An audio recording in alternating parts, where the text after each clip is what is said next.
दोस्तों, good morning. आप लोग कैसे हो? उम्मीद करता है सब लोग हैं। हेलो इधर से अभी हम लोग जा रहे हैं गाड़ियाँ निकल चुके हैं। और बोलिए दोस्तों, बस ये साथ में पिंकी है, देखिए अपना बात करते जा रही है।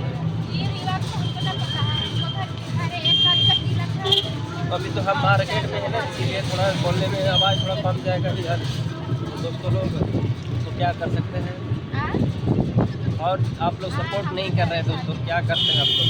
ज़्यादा से ज़्यादा बोलते हैं सपोर्ट करने के लिए, से आप तो सोचिए में लगा रहते हैं कि क्या हम सपोर्ट करेंगे। जो सपोर्ट करने रहता है सपोर्ट कर देते हैं। अरे ज़्यादा से ज़्यादा सपोर्ट कीजिएगा तब ना बोलेगा जो आप लोग का भी अच्छा रहेगा।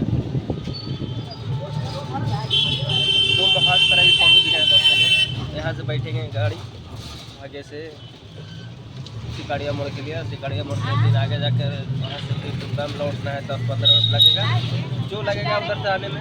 उसका बाद फिर हमको इधर ही फिर से वापस आना पड़ेगा, क्योंकि फिर मेरे को बोध गया जाना पड़ेगा। आप लोग ज़्यादा से ज़्यादा